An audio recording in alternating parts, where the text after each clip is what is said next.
started making this video to take it easy for a week, and instead I found out that Uncle Sam has finally gotten far enough in the tech tree to manufacture divine intervention. Today we're going to talk about America's shiny new tank technology demonstrator, the Abrams X. And it's turkey season here in America, so I wanted to make something short and sweet for Thanksgiving week. Or Tanksgiving week, I guess. But no, it couldn't be any of that. Instead of a cute 5 to 10 minute video on where the shiny new tank toy fits into the procurement food chain, I somehow ended up with this cavalcade of a rant because this tech demonstrator is a miracle in the making. And it all starts with the current Abrams, or more specifically, the SEP V4 upgrade kit.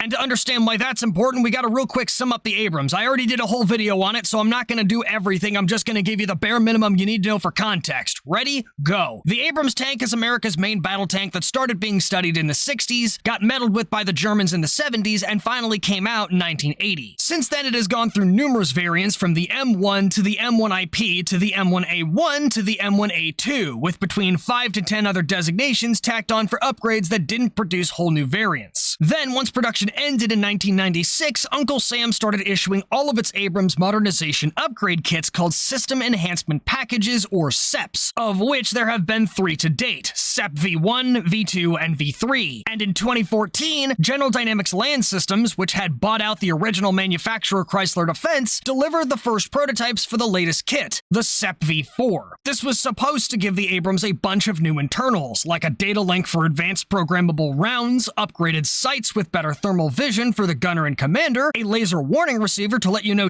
it's about to go down and you should probably do something about that, better heat management, and new meteorological sensors to make sure the wind doesn't blow your shot for you. I hear what?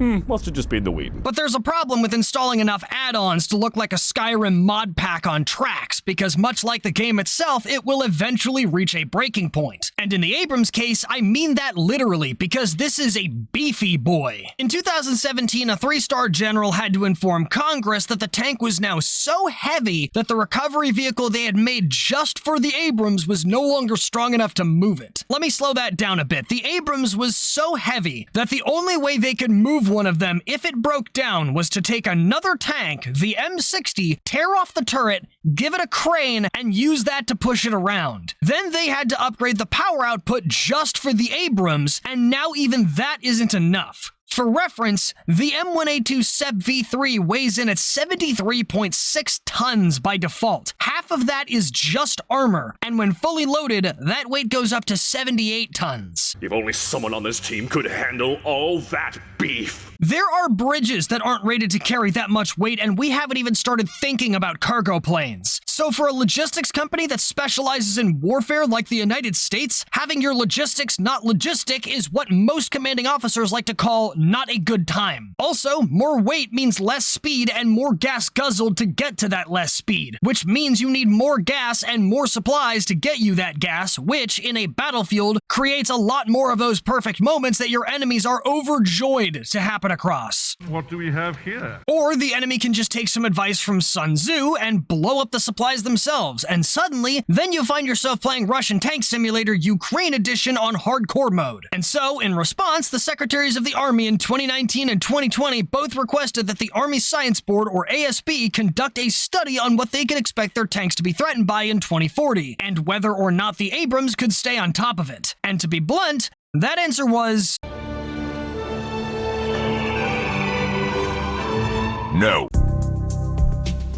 Simply put, the Abrams might be capable of doing its job in a 2040 fight, but by the DoD's estimate, we cannot stack enough death Legos on this brick to make it anything but bottom of the barrel. It will have a grand total of zip for advantages in combat. For one, the 120mm gun we're using just does not hit hard enough. Overkill is underrated, and some of the stuff across the pond is starting to make it look like it might be a fair fight, and we can't have that. But upgrading the gun is not as easy as it sounds. The Army attempted to modify an M1 chassis called the M1X with a 130mm gun, but this dropped the total ammo pool from 40 rounds down to just 19. And running out of bullets in a tank isn't very American, so that's out of the picture. Now, the obvious answer to less bullets is to give the bullets more room, but to be fair, we tried that first. Back in the 1990s, Uncle Sam tried shoving an even bigger turret onto the Abrams with a 140mm cannon via the Component Advanced Technology Testbed, or CAT-B, and its stripped-down version built by Lockheed called the Thumper. And the turrets on these made the hit profile significantly larger and a lot more noticeable, which is really impressive given that the crews are already driving an armored shed. So if you can't give it a bigger gun, what do? That's right, you give it better bullets. The Grunts and Crafts team decided that an acceptable alternative solution was to keep the 120mm gun and give it more lethal rounds, especially the chemical penetrators. So your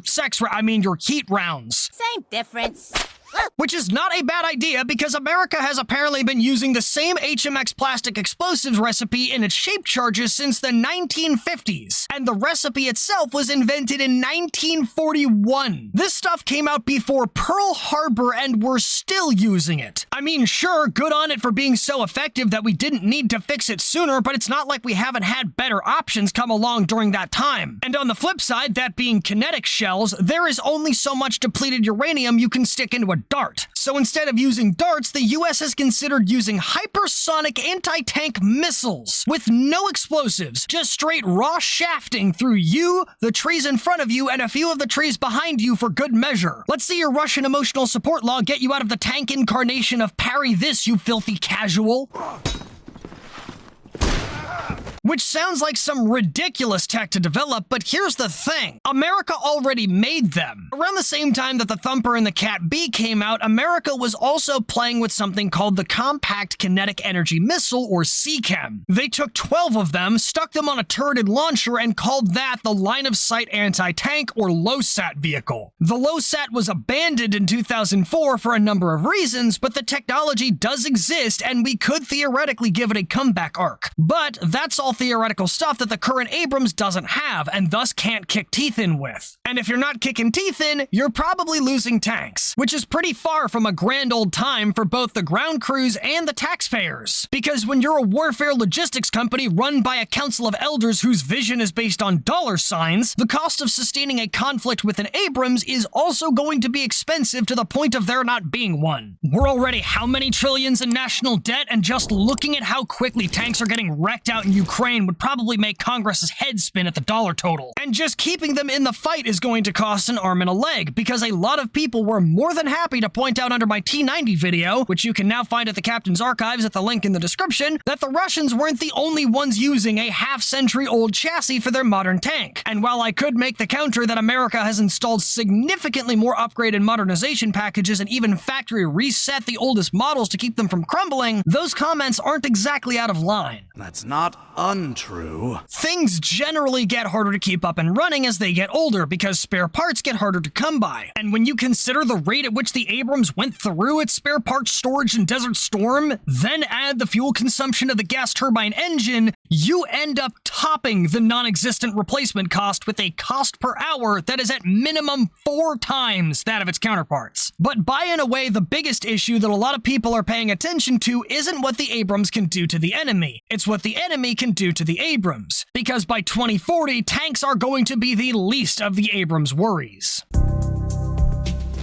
Uncle Sam has been taking notes on recent conflicts, especially Ukraine, and the biggest issues they've noticed have come from long-range precision strikes from drones and loitering munitions, ATGMs, and anti-tank mines. All of these have killed more tanks in Ukraine than enemy tanks have, and with so many asymmetric threats, we're gonna have to redesign how we make tanks and how we employ them. Now, a lot of people are gonna look at something like that and say something to the effect of, "Bah, why are we still investing in tanks? All of the stuff makes them obsolete, so why should we spend the money?" Ugh. As I said in my T90 video, drones and ATGMs do not make tanks obsolete. Not because they aren't effective weapons against tanks, but because tanks have been obsolete since the moment they were introduced and continue to exist in spite of that. And while existing in spite of things has proven to be a genetic disposition of the Abrams, spite alone isn't the reason it works. In World War I, when they were invented, tanks could be blown up by artillery, special rifles, or even a well-placed big grenade. In World War II, tanks tanks got blown up by close air support, mines, anti-tank rifles, and some of the first shape charges. Plus, they were routinely introduced to the nightmare known as urban warfare. And all of that only got more lethal and more practiced as time passed. And yet the tank persists. Why is that? Well, a tank is often jokingly called a pillbox on tracks. And tanks and pillboxes were both made to provide direct fire support for or against infantry assaults. The thing is, above-ground pillboxes and bunkers died after both world wars, but tanks didn't. Because here's a combat secret for you: if you want to shoot something, you gotta find where it is first. And the nice thing about being in a tank is that if you don't want to be someplace, You can leave it! the literal only reason that the entire category of weapon systems we call tanks have survived this long is because they can get up and go somewhere else at a moment's notice. And mobility is just as powerful for offense as it is for defense, because high speed can create a shock and awe effect like the kind that was insanely helpful during both the Battle of 73 Eastings in Desert Storm and as far back as the Blitzkriegs of World War II. The ASB report also identified that in this modern era of constant surveillance and death on demand, the best way to succeed in warfare is to not be wherever your enemy is looking. First rule of combat: if you don't want to get shot, then don't be there. And if the enemy can change where they're looking quickly, then you just gotta move faster than they can turn their head. More to that point, the reason drones and top attack ATGMs are so powerful against tanks is because until now, tanks were the biggest threat to other tanks. Pretty much everything they could reasonably defend against would start swinging in 2 dimensions. But drones don't operate on the battlefield, they fly above it, which basically lets you copy-paste an urban environment wherever you want and turn a 2D field into a 3D nightmare. Oh, we got bomber drones inbound, boys.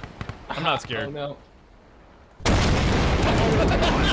You probably shouldn't be. I don't know, mate. Unfortunately for tanks, defending against those attacks with armor alone is kind of pointless, because most of these weapons use shape charges powerful enough to bypass single-use defenses like explosive reactive armor, and more thorough protection like composite armor is way too heavy to just plate the entire roof with it. You can use active protection systems to intercept a lot of these munitions, but that still means you were somewhere that let you get shot at. And with a lot of drones now also being able to loiter over the battlefield and provide real-time intel to boots on the ground, not to mention they don't require superior officers to approve said boots knowing what's going on. Even if you don't get got by the smaller gun, it's only a matter of time before somebody hits you with a bigger one. So if you can't be tough enough to go untouched, then you gotta be sneaky enough to go unseen, and with intelligence available to the enemy at a moment's notice, the only real option is to constantly minimize your chances of getting picked up at all, both visually and audibly. Remember how a bunch of art majors and a Spanish spy created a whole inflatable fake tank army to convince the Germans that D-Day wasn't going to be at Normandy, thus securing the entire fate of World War II? America's gonna need to double down on that concept and then make it stick at the tactical level instead of strategic, because the missile won't know where the target is if where it isn't is where the enemy tank wasn't. The missile knows where it is. Nope.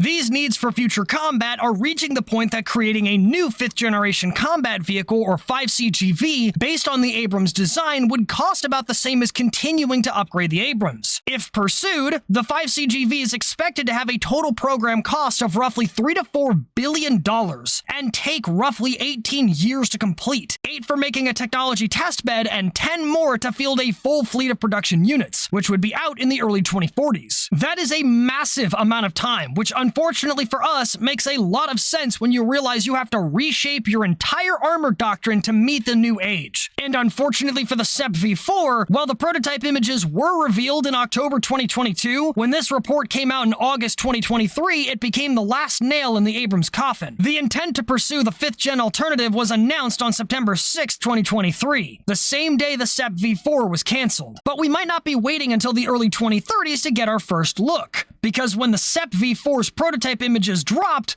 so did its replacement.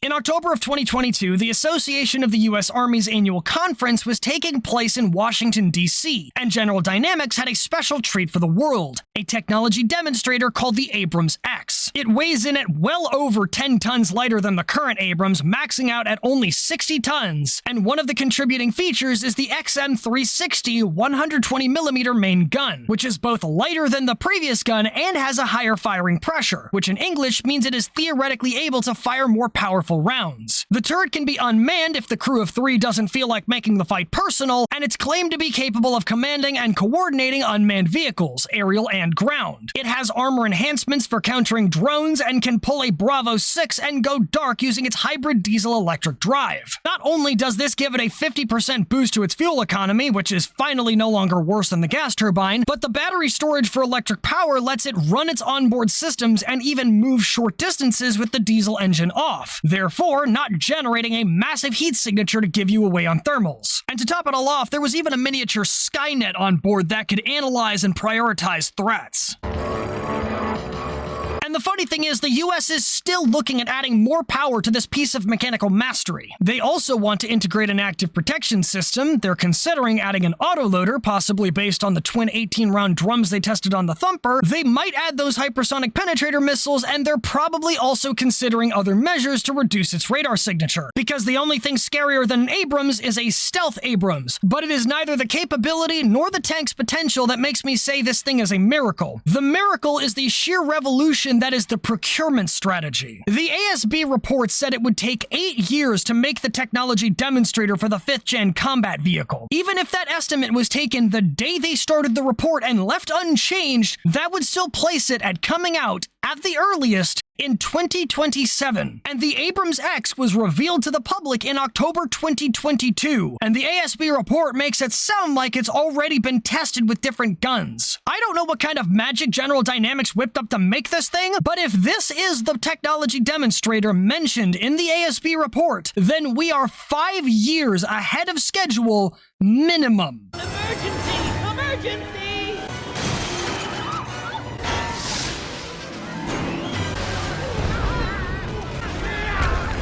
I need you to wrap your head around this for a sec. We are actively reshaping our tank design and doctrine to meet a whole new time stream of warfare. We are literally trying to figure out how to make a tank lighter and defend it from more directions. And we are half a decade ahead of schedule. I don't think this has ever happened in the history of US military development. Heck, I'm pretty sure the last time this kind of miracle happened, Easter got turned into a fucking holiday. So naturally, GDLS got the bid for the contract, both because they've apparently been sending their engineers to Hogwarts and the fact that they're the only ones who applied. But the timeline still gets better. General Dynamics told the Army that they would have the first prototype of the new Abrams tank out by 2032. The Army heard this and looked straight at GDLS, the only defense contractor who submitted a proposal for the program, and said, "You do whatever I damn well say." The Army then promptly informed General Dynamics that they were going to have one prototype tank delivered by this year in 2025, a whole platoon delivered by the year after that, and the production model finished within 24 to 30 months. America has officially had enough of the military-industrial complex's bullshit, and they are getting the leash. The MIC is about to start exploring its kinky side because Uncle Sam is about to remind it that he's on top and they are a damn good girl. And from what I can tell, that's exactly what they needed to do, because the first prototype is expected to be delivered within the next month or so. So maybe not perfectly on time, but a lot better than they would have gotten otherwise. But it won't just come out faster, it'll come out better, because from what we can gather, the first delivery will break the cycle of prototyping. Instead of doing all of the stress testing and field work to internal company standards, GDLS appears to be planning to give a working prototype directly to the infantry to stress test in their conditions, and start getting unit feedback before the tank reaches the production stage. That will inform their decisions in hardware, and an open systems architecture will let the software changes be pretty much plug and play. Then, after integrating the solo unit feedback into the design, the next 4 prototypes, which should be delivered next year, will be given to the Army in the same way and stress tested in platoon-level exercises. That feedback will be implemented, and then the Army will get their production model, with a lot less missing pieces and a lot fewer shiny baubles to make it usable. How nobody thought of this strategy sooner, I have no idea, and I can only speculate that it's because of modern technology starting to focus on the development just as much as the product. And that means I can't wait to see what the Abrams X turns into. Thank you for watching. We got merch and other links in the description, and if you like what you saw, please consider checking out some of my other videos. You might like what you find. Until next time,